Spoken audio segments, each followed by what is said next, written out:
We have some wonderful guests here this evening, and the panel are four of them. But the first one I'll be speaking to one-on-one, is Ron Cobb. So if you could come up, Ron, and I'll come and join you over there for our chat. And I'll tell you a little bit about who this visual futurist is.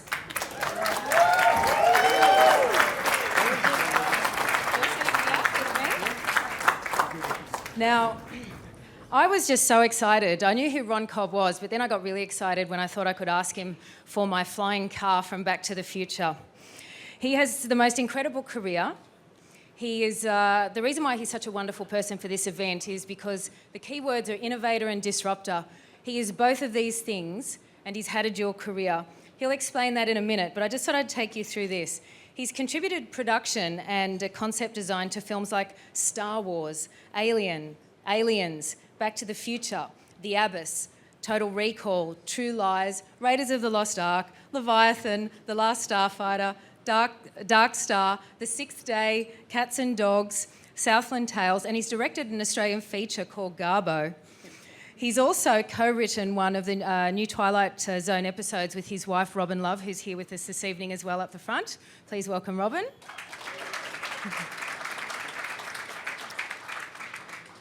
And Ron has a site called roncobb.net, and it has a tab on it called Speculative Technology. That's how cool this guy is. So I thought I'd start, Ron, with asking you about your dual career, being a political cartoonist and satirist, and how that also accommodates the concept of the innovator as well. I fulfill the jobs I have when I get a challenge, and I like that. I've always been interested in the future. When I was a little kid, I would sit out in the backyard, and I could swear I could see people signaling me from the moon. And I knew it was important somehow. But, you know, you might say I had a science fictional childhood because I always thought about science as adventure, nothing more but adventure. And when it started to appear in motion pictures, I was transfixed. I just said, I want to do that somehow. And I don't mean to be an astronaut, it's just the idea of it. And I discovered an artist by the name of Chesley Bonistel, who did photoreal paintings of what it would be like to go to the moon, what it would be like to be on Mars, how way back in the 30s and the 40s, it was incredible. And I said, there's my job, that's what I want to do. So primarily, I'm a very secular person. I'm in love with the power of science, and I like the way it can always surprise you when you're trying to look into the future, do something in the future. We very quickly learn that a breakthrough in science, which is the most important thing you can have, a new understanding, cannot be predicted. If you predict it, it's not a breakthrough. You know, it's just now. Maybe it'll work. It's a hypothesis. So, I don't know. It all came together, and writing on the whole adventure of working in film, which I first did at Disney Studios in Burbank, where I grew up, and then from then on, I realized I liked film, and film was the best expression of the future. And I'm often disappointed, but I've always strived to do more and more, and I love to speculate about all sorts of technology. What kind of speculation came into play when you were first working on the concept design for Alien? Because it's a film that still stands up so brilliantly, and when it was released in, 1979? Half the people I know are too scared to watch it. It's terrible. It's a serious problem. Oh, well, gosh, then I think the thing that I discovered next is I like to affect people. I like the idea that the arts, and for me, my secret weapon was science. the power of science to understand and to expand our ability to understand everything around us. So I don't know, it's just suddenly I found myself one way or another doing things that attracted employment for me into the film industry. Because I could always do something that someone else couldn't, or I could always do a series of paintings. I did a series of paintings to sell Alien, and worked like a charm, you know. So I don't know. It's I don't. The social commentary that I was doing prior to that was also exciting to me because I could get things off my chest, and I could try to shock people about the nature of just what we're doing, maybe even now, of course, to our environment, but back then, just what all the injustices and the difficulties we all had in actually coping. And I identified the coping through cultural anthropology, because it occurred to me that we were always trying to solve the problem of our plight being that we're evolved social primates. And as we grow older, as we grow wiser, etc., and as we're selected through maybe hunting and who knows what we at the same time had a drama that's playing out constantly. And that is the nature of what we think is true versus what is, what we discover or actually have to grapple with. So my political commentary was never pointing at politicians. I thought many of them needed to be blamed for an extraordinary amount of things, all through the all through the 60s and the 70s and the 80s. I couldn't resist using pen and ink to make a lot of comments and shock people about the nature of the Vietnam War, whatever.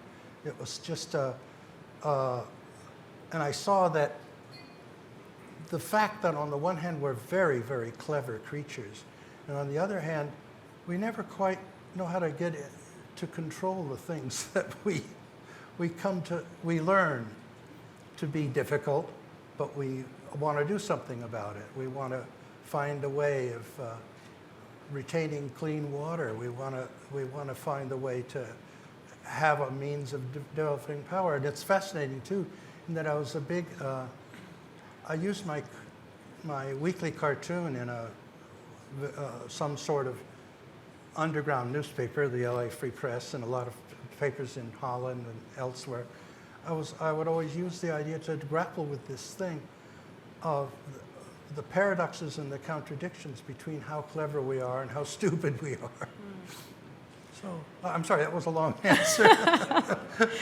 What is being a humorist, and especially a political cartoonist, they're people that are disruptive by nature.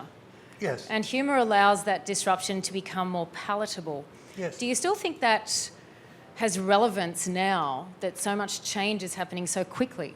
Only that I think the creativity we have is based on the humor we have. Are we looking at a particular cartoon at the moment?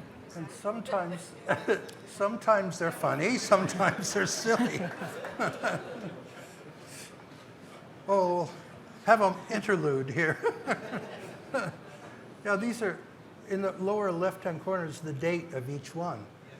I asked. 1970. I worked on putting the date on each one because I wanted people to say, "My God, things haven't changed." Same plight. What?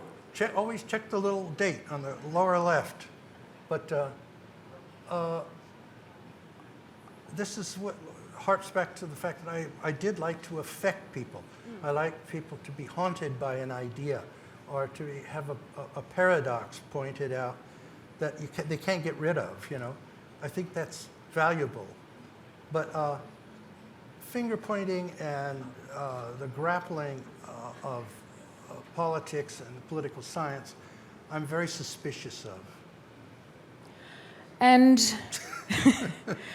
there was a lot of innovation too. I just want to get back to the film stuff for the moment, just because I'm a bit of a geek on that. What is it about, do you think, I suppose a film like Back to the Future that had such an enduring quality, and people still dream about the possibilities that were presented and the innovations that were presented within that film? So much so, like it had a huge 30th anniversary just this year. Yes, it did. Yeah. Yes, it did. What do you think is the enduring quality of that disruption? Why did it just happen and then... But it was funny. Humour, back to humour. A lot of humor.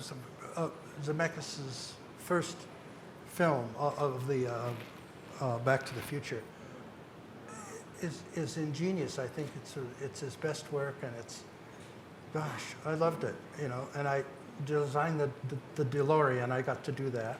Steven Spielberg came to me and says, "How would you make a DeLorean into a time machine?" And I said, "Well, let me have a crack at it, boss." So, as usual, it's a movie thing. It makes no sense. It's just a lot of textures and things. But I had to accompany an expedition to this guy in Glendale that had 7, 8, 9, 10 DeLoreans. He collected them. So we asked if we could buy them, because we had to cut them up for the movie.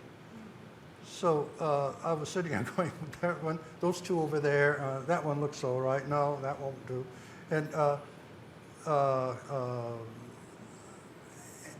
Andrew, I forget his name, gosh.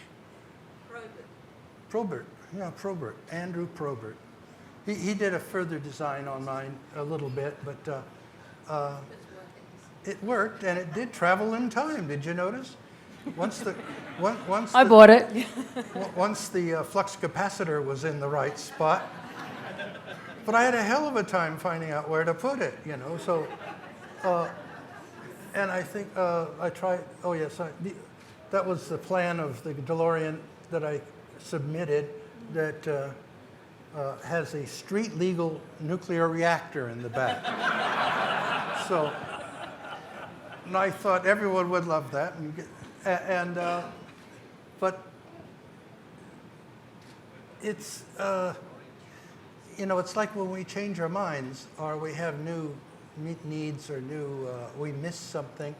We want to see a way of going back to your youth, or back to some other period in your life, and that's time travel. You know, because it's. But there's a lot of nostalgia in Back to the Future too that I thought was really terrific. But I didn't care too much for the sequels. But yeah, a lot of people say that. I mean, you did the car. I mean, that's the important thing. It's so. all about the car. Let's hear it for the car, yes. Seeing that you have been a disruptor with political humour, and you've also been an innovator, and it does seem like science fiction film can show a lot of people how you can be very innovative and it can predict the future. What would you say are some of the issues for businesses now and industries trying to maybe emulate what Spielberg or James Cameron and your own drawings and what you've done? How can people emulate some of that to be able to look into the future themselves? They can. By hiring you? No.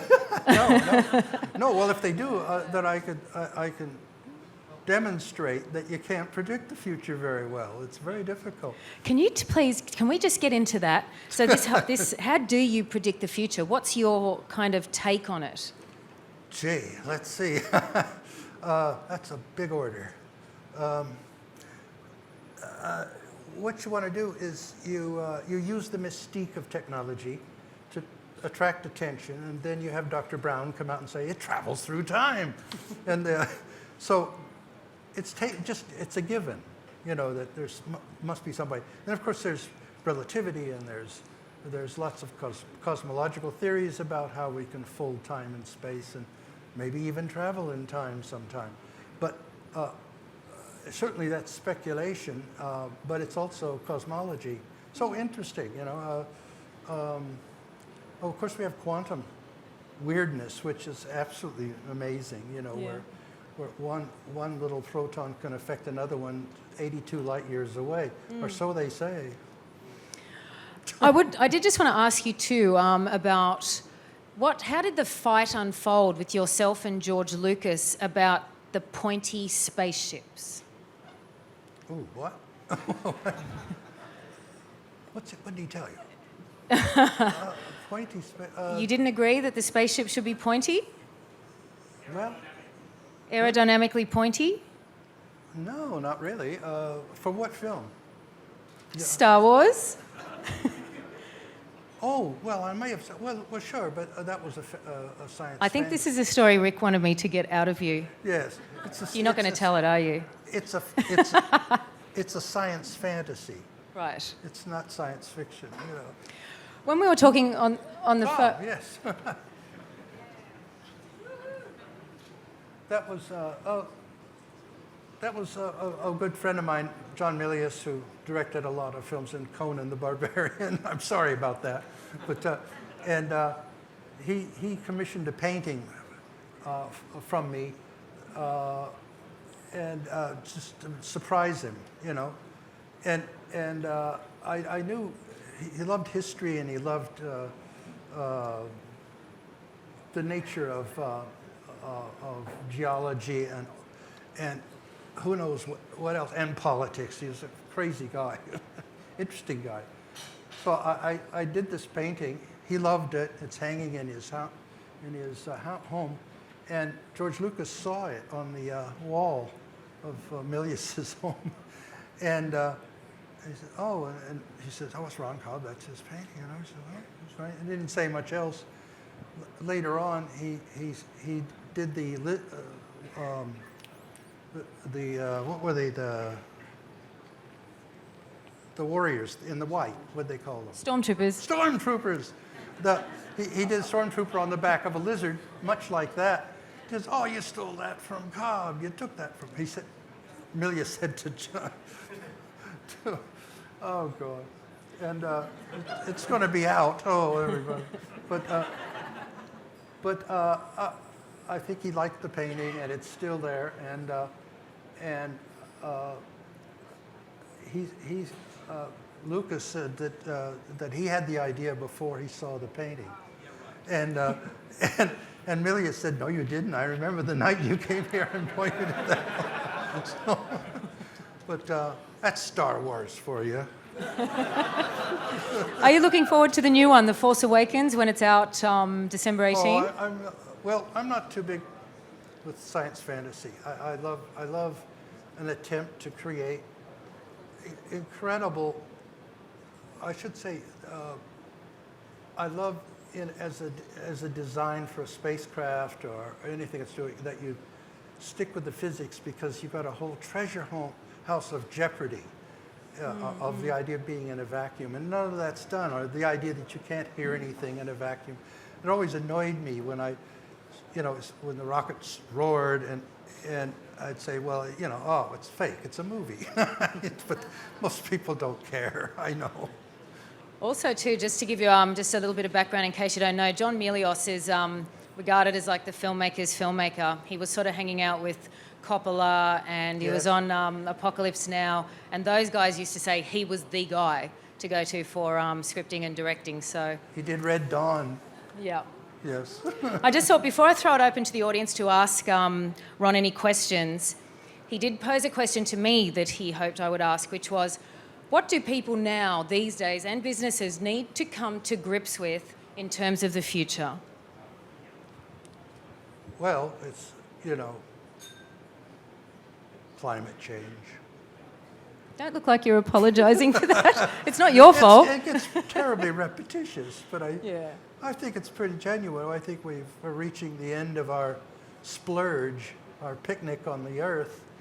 But I think there are ways in which we still just might squeak by, but I'm not telling right now. Is there a question from the audience for Ron Cobb over here? Hey, Ron, really excited to hear you speak. really interested from your perspective, in the last 30 years, is there a single film that most accurately sort of predicts the future, either the close future or the far future, that you think really says it right? You know, it's a funny thing because I used to jump up and down, and I was very annoyed at the fact that people weren't using all of the incredible realities of space flight, and everything was just like Spitfires, you know, flying like airplanes, and it kind of annoyed me. But and the question was,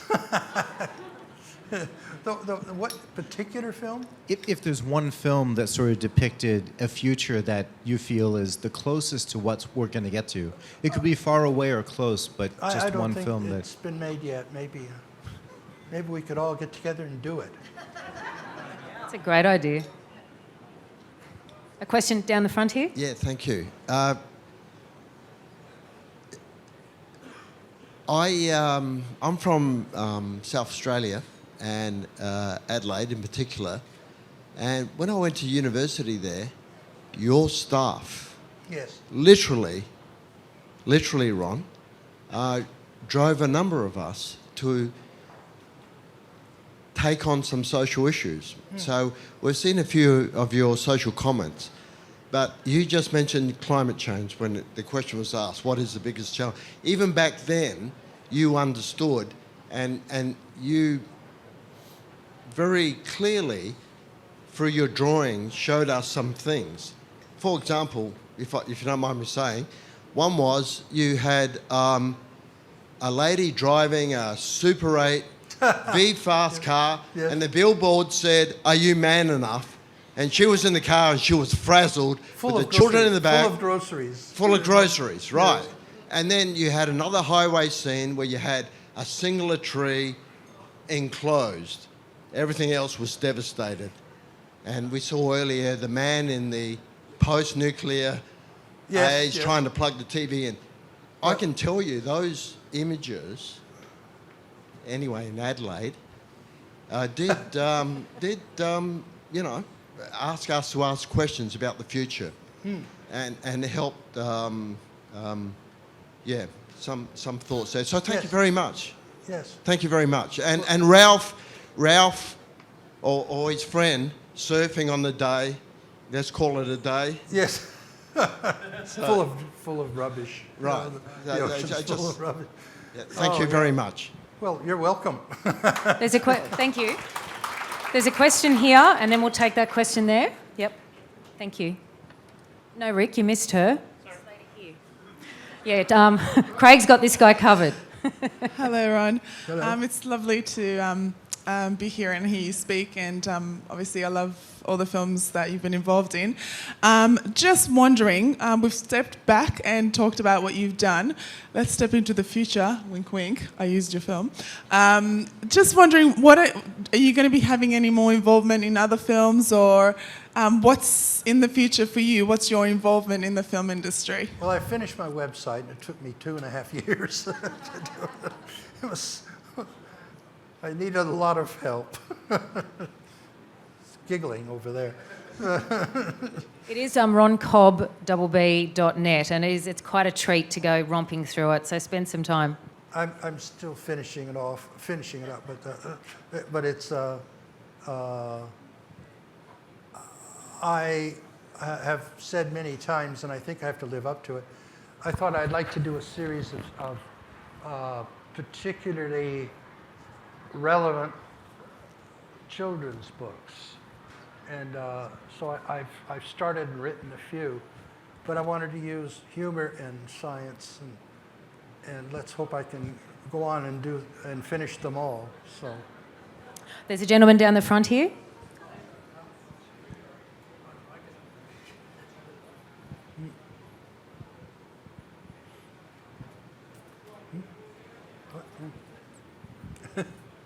Thank you.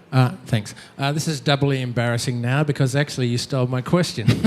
I was just thinking that some great work here, some old work, and it was feeling a bit like Back to the Future, and I was going to ask, well, what are you doing now? What is the futurist doing now? But you sort of told us. So Yeah, you can say more if you like, or I'll pass the microphone on. But thank you. I think they want to know too, Ron, have you got another film in you? Another film? I keep telling people that. They might believe me now. Okay, is all the businesses out there, look, there's hands going up everywhere. Who's over? We've got a question over here. Ron, there seems to be some, I don't know, I'm just picking up some synchronicity about, like, with your political commentary about knowing what's under the hood of society and politics, and then with all your sort of artwork for film, it's like everything that you've done, which is on one level purely creative, on another level seems to have a basis in physics and technology and science. Is there, do you have an obsession with what's under the hood of, like Absolutely. what everything's built upon? Absolutely, I do. Yeah, I'm very interested in our ancient brains that haven't changed too much. So there's a commonality between everything, and we just put things on top of it, whether it's the future or whether it's creativity. I think we can do better, and I like to encourage that. As I said earlier, I like to haunt people with the likelihood that I might have a point here. I like to start conversations. Doesn't mean I have an answer, but I've got some pretty good questions. We've got another question down here. There's two actually, Rick. So, two. All right, these will be the last two questions for this part of the evening. Speak loud. Hi. I was just going to ask, from a mentoring point of view, like the conceptual art that you did 30 years ago to now has been amazing, but the evolution of all the concept artists that have come through in the last 5-10 years, like Feng Zhu and some of the concept art, a lot of their stuff, the foundation was based on what you did, like Last Starfighter, or some really cool, all the ships, like, the whole argument between the Star Wars shapes, between that, Battlestar Galactica. Are you kind of proud at all the new concept artists coming through, and who to you now do you think is the next generation? Steve Berg, a fellow by the name of Steve Berg. I work with him. He's great, just incredible. And a few more. There's a question from the gentleman here. This is the last one for Ron. I've already been through your website and had a look at a lot of your pictures because I was excited you were coming, so I sort of got myself a preview. And one of the things that's very, very clear is, like, when you look at, say, the alien drawings and so on, and the designs of spaceships and so on, that they were very, very different to the spaceships we saw before. They were, they were utilitarian. They were spaceships that people worked on. You could see that they were designed to be everyday use. Yes. And then my favourite drawing at all, which is the opposite, which is from Star Wars, which is the Hammerhead character from the Cantina. He was my favourite action figure when I was a kid, so I was really happy when I saw that you designed him. And you've got all of this text here about describing his lifestyle, his behaviours, his religion, and everything next to it. Right, that's true. Which of the two, when you're visualising the future, which is more important? Is it the technology or is it human behaviour? Oh, God. Well, human behavior is where technology comes from. We make it happen as best we can if we pay attention, So I'm not sure what the answer to that would be. I think it's both, really. You know, too, that the panel will be exploring that. That's a great segue into what's coming next, to talk about human behaviour, technology, and how the two influence each other, especially moving into the future. So at this point, I'd really invite you to put your hands together and thank Ron for sharing his work with us.